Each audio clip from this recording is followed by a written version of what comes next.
देश के कोने कोने से आए हुए आम आदमी पार्टी के सभी जनप्रतिनिधियों को सबका दिल्ली में स्वागत है। सबको मेरा नमस्कार, सबको मेरा प्रणाम।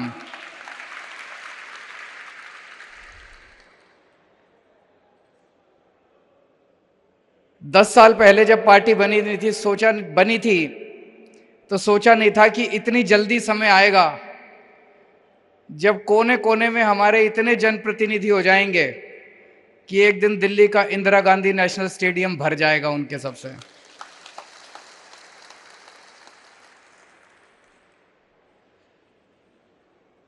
छब्बीस नवंबर 1949 को देश की कॉन्स्टिट्यूएंट असेंबली ने देश के संविधान को एडॉप्ट किया था।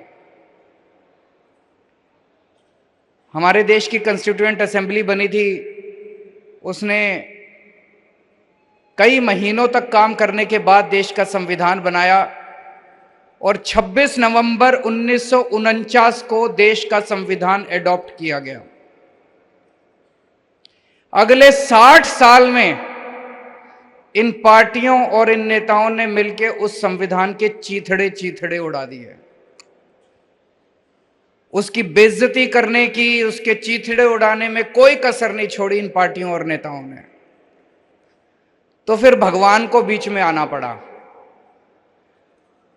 और ठीक 63 साल बाद 26 नवंबर 2012 को आम आदमी पार्टी बनी इस देश के संविधान को बचाने के लिए।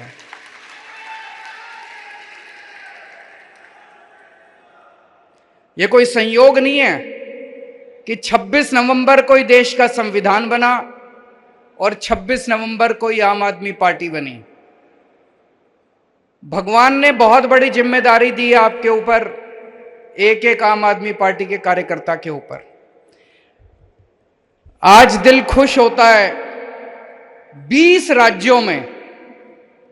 राज्यों में और यूनियन टेरिटरीज में 1446 जनप्रतिनिधि हैं हमारे।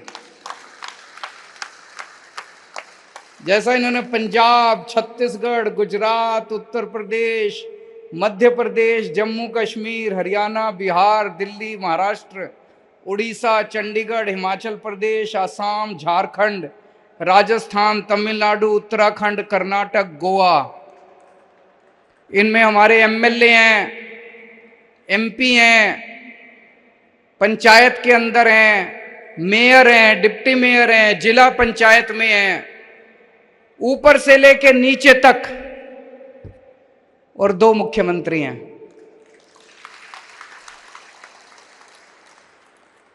ये सारे एक तरह से हर राज्य के अंदर हमारे बीज हैं। हर राज्य के अंदर भगवान ने बीज बो दिया आम आदमी पार्टी के। हर राज्य के अंदर भगवान ने बीज बो दिए इस देश को विकास करने के लिए। अब ये बीज पेड़ बनेंगे। दिल्ली में पेड़ बन गया, दिल्ली में पेड़ बन गया। अब ये पेड़ लोगों को खूब फल दे रहा है, लोगों को ठंडी छांव दे रहा है। पंजाब में भी पेड़ बन गया, पंजाब में भी अब ये पेड़ आम आदमी पार्टी का लोगों को खूब ठंडी हवा दे रहा है, छांव दे रहा है, फल दे रहा है। अब गुजरात में भी पेड़ बनने वाला है। गुजरात के कई सारे बीज आए हुए हैं वहां पे। साल 1.5 साल पहले गुजरात के अंदर 27 बीज भगवान ने बोए थे आम आदमी पार्टी के। वो पेड़ बनने वाला है। गुजरात में आम आदमी पार्टी की सरकार बनने वाली है। इतनी तेजी से दुनिया के इतिहास में किसी पार्टी का विकास नहीं हुआ, कोई पार्टी इतनी तेजी से नहीं बढ़ी। 10 साल पुराना एक बच्चा है सामने, इतने बड़े बड़े, कोई 125 साल पुरानी पार्टी है, कोई पता नहीं कितने कितने साल, और 10 साल का छोटा सा बच्चा है। हमने सुना है ना, श्री कृष्ण जी जब बच्चे थे उनको प्यार से, सम्मान से कान्हा कहते थे, कान्हा। अपने बचपन में कान्हा ने कई बड़े बड़े राक्षसों का वध किया था। ये आम आदमी पार्टी भी छोटी सी पार्टी है, ये भी कान्हा की तरह है, अपने सामने बड़े बड़े राक्षसों के वध कर रहे हैं। बड़े बड़े राक्षस, वध का मतलब कोई मर्डर नहीं कर रहे किसी का, भ्रष्टाचार का वध कर रहे हैं, बेरोजगारी का वध कर रहे हैं, महंगाई का वध कर रहे हैं। तो जैसे भगवान श्री कृष्ण ने बचपन में छोटी उम्र में बड़े बड़े राक्षसों का वध किया था, वैसे ही आम आदमी पार्टी भी 10 साल पुरानी पार्टी इतनी बड़ी बड़ी सामने शक्तियों के साथ लड़ रही है। इससे यह पता चलता है कि देश कितना त्रस्त हो चुका है। आम आदमी पार्टी के पास लोग क्यों आ रहे हैं? अगर ये दूसरी पार्टी वाले कुछ काम कर लेते 70-75 साल में, अगर ये दूसरी पार्टी वालों ने देश को भविष्य दे दिया होता, अगर ये दूसरी पार्टी वालों ने लोगों की जिंदगी आसान कर दी होती, हमको लोग लात मार के भगा देते, कह देते भाई हमारे को आपकी जरूरत नहीं है, आम आदमी पार्टी नहीं चाहिए, हम खुश हैं। आज खुले बाहों से पूरा देश आम आदमी पार्टी को गले लगा रहा है। क्यों? क्योंकि लोग इनसे त्रस्त हो चुके हैं। 4 बातें आम आदमी पार्टी की पूरे देश में लोगों को पसंद आ रही है, और ये 4 बातें आम आदमी पार्टी की हैं जो इनके गले नहीं उतर रही। सबसे पहली बात है आम आदमी पार्टी की ईमानदारी। हमारे लोग कट्टर ईमानदार लोग हैं। लोगों को यकीन नहीं होता यार, राजनीति भी ईमानदार हो सकती है क्या? लोगों ने पहली बार देखा है देश के अंदर 75 साल में। अच्छा, नेता ईमानदार भी होते हैं, अच्छा पार्टियां ईमानदार भी होती है, पैसे नहीं खाते। पहली बार लोग देख रहे हैं कि ईमानदार राजनीति आ रही है। इसलिए बार बार कहते हैं, पहले कीचड़ फेंकेंगे, फिर कहेंगे अपने आप को ईमानदार कहने वाला अरविंद केजरीवाल। तो ये भी कहते हैं कि केजरीवाल ईमानदार है।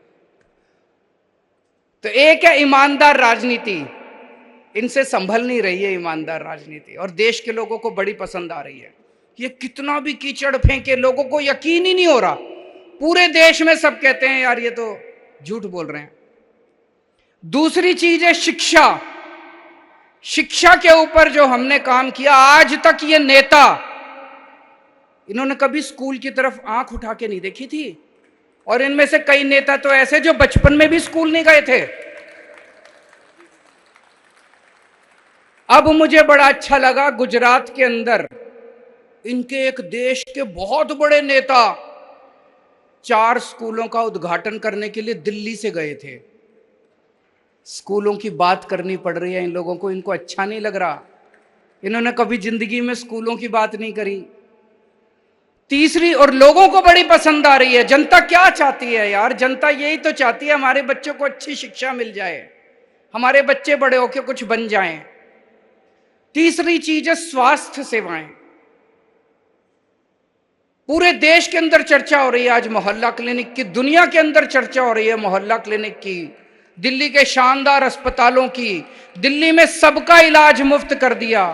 ये भी इनसे, अभी इनके एक और मुख्यमंत्री हैं, पहली बार मैंने उनके मुंह से सुना, मेरे को स्कूल और अस्पताल बड़े अच्छे लगते हैं, मैं जब भी जाता हूं किसी जिले में मैं स्कूल और अस्पताल में जरूर जाता हूं। पहले तो नहीं गए कभी, अब जाना पड़ रहा है तुम लोगों को। और चौथी चीज है फ्रीबी। ये भी भारत की राजनीति में आम आदमी पार्टी ने फ्री भी इंट्रोड्यूस किया है, फ्री की रेवड़ी। ये इनसे ना रेवड़ी खाते बन रही है, ना रेवड़ी उगलते बन रही है। कहते हैं ये 4 चीजें हैं, ईमानदार राजनीति, शिक्षा, स्वास्थ्य, फ्रीबी। कहते हैं फ्रीबी करने से सरकार घाटे में चली जाएगी, जनता को फ्री की सुविधाएं नहीं मिलनी चाहिए। गुजरात पे 3.5 लाख करोड़ रुपए का कर्जा है। गुजरात सरकार ने तो आज तक कुछ भी फ्री नहीं दिया, फिर ये कर्जा कहां से चढ़ गया जी? फिर तो कर्जा नहीं चढ़ना चाहिए था, उन्होंने तो कुछ भी नहीं दिया फ्री में, तो ये कर्जा कहां से चढ़ गया? सारा पैसा लूट के खा गए, इसलिए कर्जा चढ़ गया। कर्जा फ्रीबी से नहीं चढ़ता, कर्जा लूटने से चढ़ता है। पंजाब के ऊपर अभी हमने सरकार संभाली है, 3.5 लाख करोड़ का कर्जा है। पंजाब को तो कुछ नहीं दिया था पिछली सरकारों ने फ्री में, फिर यह कर्जा कहां से चढ़ गया? देश की हर सरकार के ऊपर लाखों करोड़ों का कर्जा है, उन्होंने तो कुछ भी नहीं दिया था फ्री में, फिर यह कर्जा कहां से चढ़ गया? और दिल्ली वालों को सब कुछ फ्री में मिल रहा है, फिर भी कर्जा नहीं है दिल्ली सरकार के ऊपर।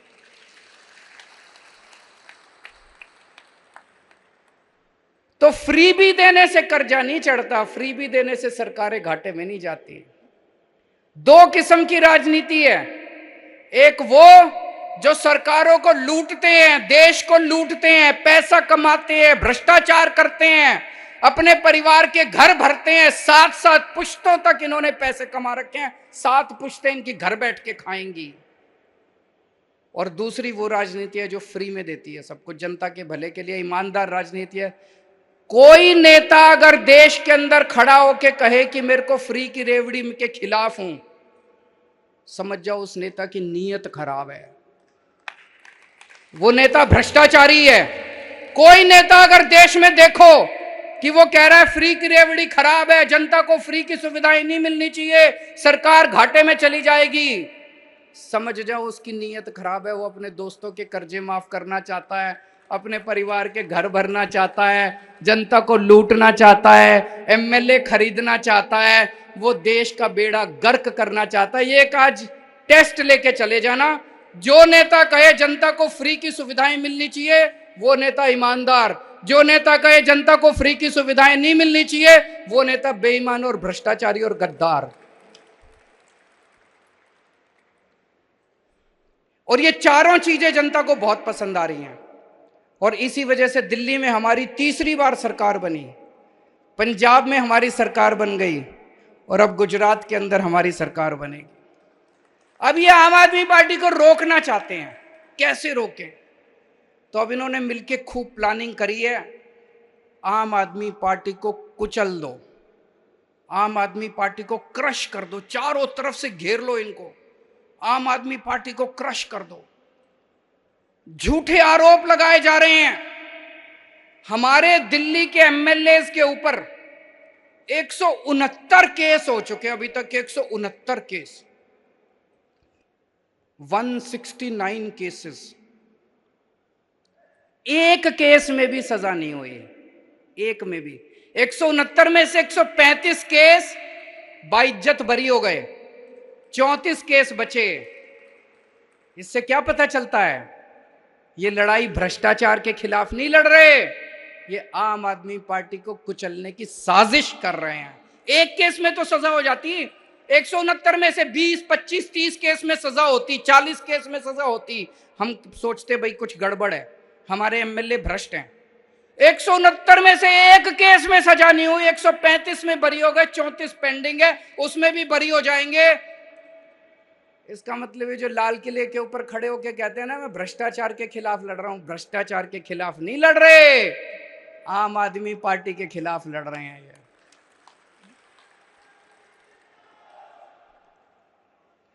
सतिंदर जैन जी किसी और देश में होते ना, उनको भारत रत्न दे देते।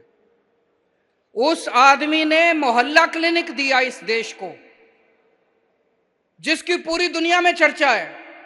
यूएन के सेक्रेटरी जनरल ने आके कहा कि मोहल्ला क्लिनिक सारी दुनिया को अपनाना चाहिए। उस आदमी ने फ्री बिजली का इजाद किया, उसी ने निकाला आइडिया कि बिजली फ्री भी दी जा सकती है। उस आदमी ने पूरी दिल्ली को फ्री इलाज दिया। आज दिल्ली के अंदर जो हर आदमी को फ्री इलाज मिल रहा है उसकी वजह से मिल रहा है। उसको 3 महीने से इन्होंने जेल में डाला हुआ है, और अभी पिछले 3 सुनवाई से जज बार बार पूछ रही है सीबीआई वालों से, ईडी वालों से, भाई कोई सबूत तो दिखा दो, इसका कसूर क्या है? पढ़ा होगा आपने अखबारों में। जज ने 3 हेयरिंग में पूछा कि कोई तो सबूत दे दो, एक तो सबूत दे दो इसके खिलाफ। वो एक भी सबूत केंद्र सरकार नहीं दे पाई। तो 3 हेयरिंग के बाद केंद्र सरकार आके कहती है ये जज अच्छा नहीं है, जज बदलो। शर्म की बात है, ये हो क्या रहा है इस देश, ये देश के अंदर हो क्या रहा है? कहते हैं जज अच्छा नहीं है, जज बदलो। और अब इन्होंने एक और नया पैंतरा शुरू कर दिया। सतिंदर जैन के घर रेड मारी, कुछ नहीं मिला। उसी दिन इन्होंने किसी और ज्वेलर के यहां रेड मारी, उसके यहां कैश मिला। बोले सतिंदर जैन के सहयोगी के यहां कैश मिला। रहे काहे का सहयोगी? कोई जान ना पहचान किसी अरे गहरे के यहां रेड मार देते हो। अब कह रहे हैं मनीष के साथ भी यूं ही करेंगे। मनीष के यहां कुछ नहीं मिला इनको। मनीष के घर रेड मारी, बोले 144 करोड़ रुपए खा गया, कोई बोला 1000 करोड़ रुपए खा गया। कपड़े देख लो इसके।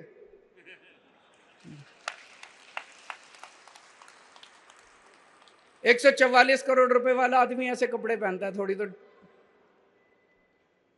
और 144 करोड़ रुपए 1000 करोड़ रुपए खा गया होता तो घर में कुछ इधर उधर अलमारी में 1000, 2000, 10,000, 20,000, लाख, 2 लाख तो मिलते। ढीला नहीं मिला इसके घर।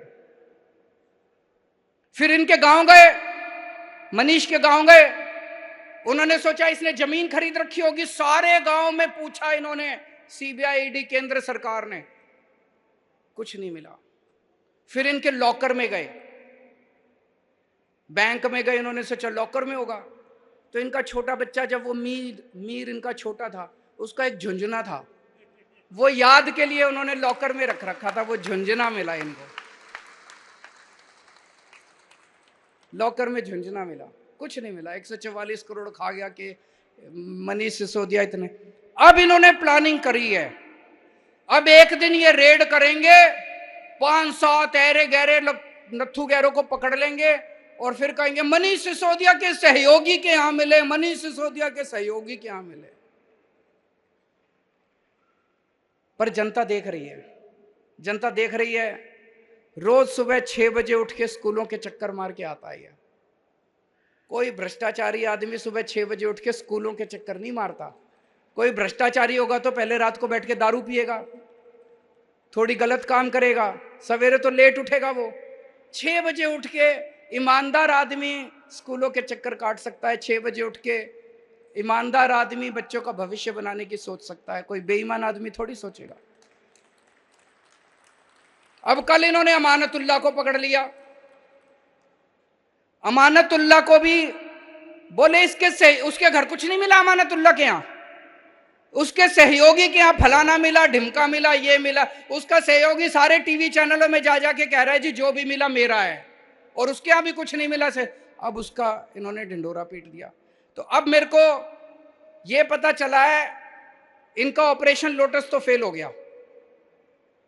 इन्होंने दिल्ली के अंदर हमारी सरकार तोड़ने की कोशिश करी। 20-20 करोड़ रुपए एक एक एमएलए को इन्होंने कोशिश करी, एक भी एमएलए नहीं टूटा। हमने सारे के सारे गिनती करा दी थी विधानसभा के अंदर, एक भी एमएलए नहीं टूटा। फिर ये पंजाब गए, पंजाब के अंदर 25-25 करोड़ एमएलए को देने की कोशिश करी। इनकी प्लानिंग थी पंजाब में भी और दिल्ली में भी 40-40 एमएलए खरीद के तोड़ लेंगे। पंजाब में भी ये नहीं तोड़ पाए। अब इन्होंने ऑपरेशन लोटस फेज 2 शुरू किया है। कल से एमएलए के पास फोन आने चालू हो गए, या तो तुम हमारे साथ आ जाओ, नहीं तो तुम्हारा भी वही हाल करेंगे जो अमानतुल्लाह का किया था। धमकियां दे रहे हैं, तुम्हारे पीछे भी ईडी छोड़ देंगे, तुम्हारे पीछे भी एसीबी छोड़ देंगे, तुम्हारे पीछे भी। अभी तक तो कोई टूटा नहीं है जी, और मेरे को लगता नहीं कोई टूटेगा। मैंने स्वतंत्रता संग्राम तो नहीं देखा था, मैंने आजादी की लड़ाई तो नहीं देखी थी, मैं स्वतंत्रता सेनानियों से तो नहीं मिला, लेकिन आज आम आदमी पार्टी का एक एक एमएलए जिस तरह से इनका सामना कर रहा है, मैं समझता हूं ये कोई हमारा एक एक एमएलए किसी स्वतंत्रता सेनानी से कम नहीं है। जिस तरह से इनके सामने मुकाबला कर रहा है, लालच का 25-25 करोड़ रुपए त्याग दिए, ईडी की धमकी का कोई फर्क नहीं पड़ रहा, सीबीआई की धमकी का कोई फर्क नहीं पड़ रहा, पैसे त्याग दिए। ये कोई छोटी बात नहीं है। आज के माहौल के अंदर कोई ये छोटी बात नहीं है। मैं सभी से ये कहना चाहता हूं, ये सबको जेल में डालेंगे। सतिंदर को डाल दिया, अमानतुल्लाह को डाल दिया, मनीष सिसोदिया को डालने की तैयारी चल रही है। इसके बाद कैलाश गहलोत का नंबर है, उसके यहां भी रेड होने वाली है। कई एमएलए जेल जाएंगे। एक चीज बस ध्यान रखना, 3 से 4 महीने जेल जाने के लिए तैयारी कर लो, फिर ये आपका कुछ नहीं बिगाड़ सकते। अपने अपने घर में बोल दो। कल पंजाब से मेरे पास 2-3 एमएलए आए थे, मैंने उनको यही बोला। मैंने कहा अगर 3 से 4 महीने जेल जाने को तैयार हो, और जेल उतनी बुरी भी नहीं है, मैं भी गया हूं, 15 दिन मैं जेल में रहा था। 3 से 4 महीने जेल जाने की तैयारी कर लो। अगर सबके अंदर ये हिम्मत आ जाए, उसके बाद ये हमारा कुछ नहीं बिगाड़ सकते, ये कुछ नहीं बिगाड़ सकते हम लोग।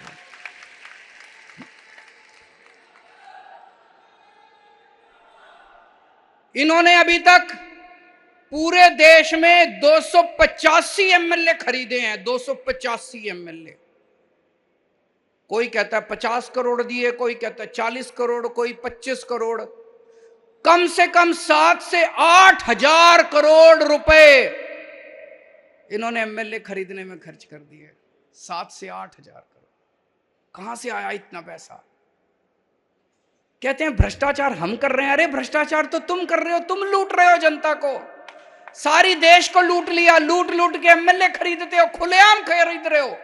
और फिर भी तुम्हारी हिम्मत हो जाती है लाल किले पे खड़े होके कहने की कि मैं भ्रष्टाचार से लड़ रहा हूं। पूरे देश में एमएलए खरीदते फिर रहे हो, करोड़ों रुपए में एमएलए खरीदते फिर रहे हो, और तुम्हारी हिम्मत हो गई कहने में भ्रष्टाचार से लड़ रहा हूं। मुझे लगता है सबसे ज्यादा 75 साल में सबसे ज्यादा भ्रष्टाचार इनकी सरकार ने किया है।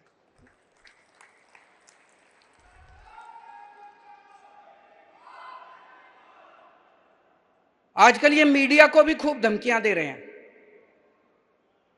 गुजरात में इन्होंने इतनी धमकी दी, इतनी धमकी दी, किसी भी आम आदमी पार्टी वाले को डिबेट में नहीं बुलाना।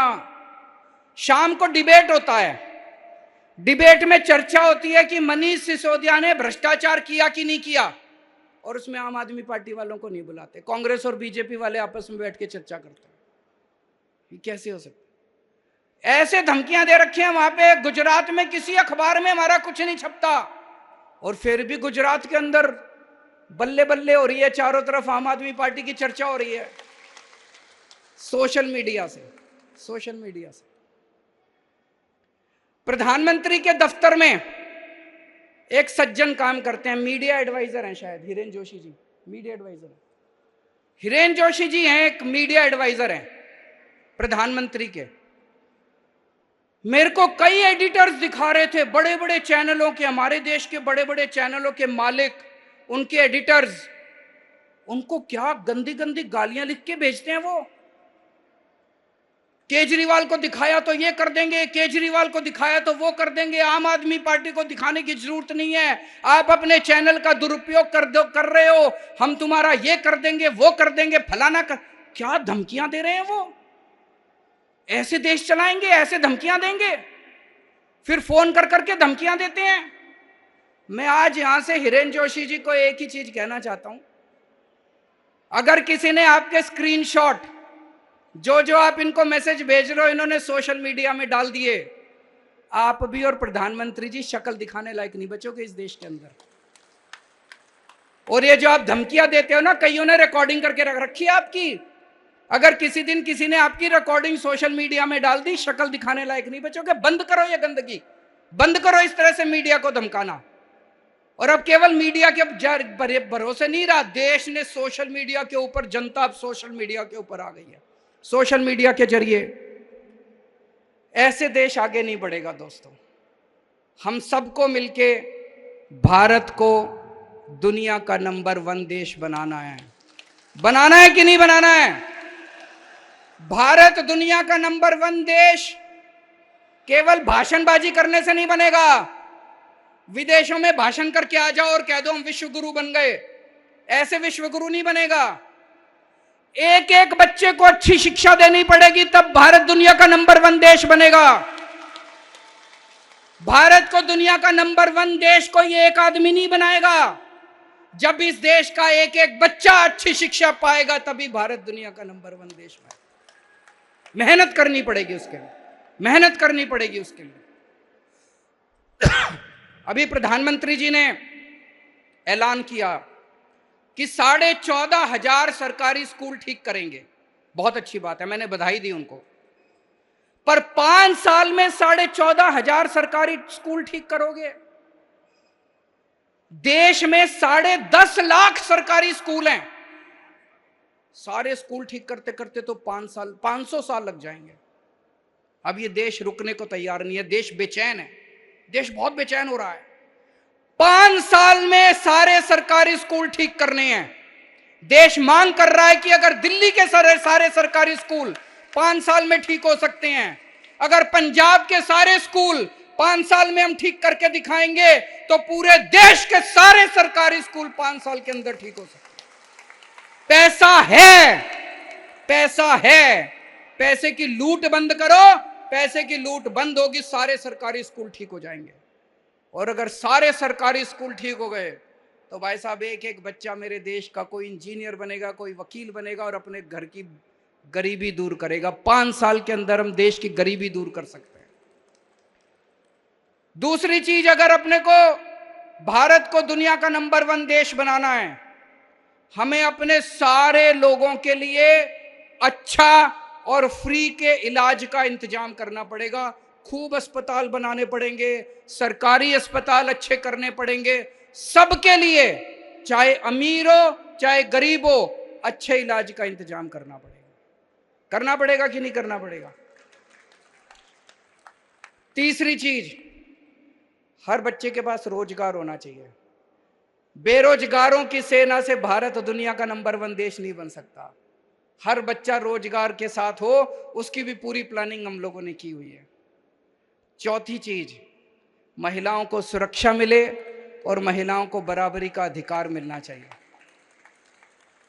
अगर महिलाएं हमारे साथ कंधे से कंधा मिला के नहीं चलेंगी तो भारत दुनिया का नंबर 1 देश नहीं बन सकता। पांचवी चीज, किसानों को अपनी फसलों का पूरा दाम मिलना शुरू हो जाए। एक बार में पूरे देश का रूरल इंडिया, जितना गांव देहात है, सारा गरीबी दूर हो जाएगी। किसानों को उनकी फसलों के पूरे दाम दो। और छठी चीज, वर्ल्ड क्लास इंफ्रास्ट्रक्चर अपने को तैयार करना पड़ेगा देश के अंदर। मेरे मन में तो ये 6 चीज आती हैं, लेकिन केवल ये 6 नहीं है। अपने को 130 करोड़ लोगों को जोड़ना है, और बहुत सारे आइडियाज आएंगे और बहुत सारी बातें आएंगी। सबको संजो के, सबको साथ लेके हम इस देश को दुनिया का नंबर 1 देश बनाएंगे। कई लोग मेरे से पूछते हैं कि जी अगले चुनाव में किसके साथ अलायंस करोगे, कौन सी पार्टियों के साथ करोगे, भाजपा के खिलाफ एक यूनाइटेड। भाई साहब, मेरे को ये सब जोड़ तोड़ समझ नहीं आती।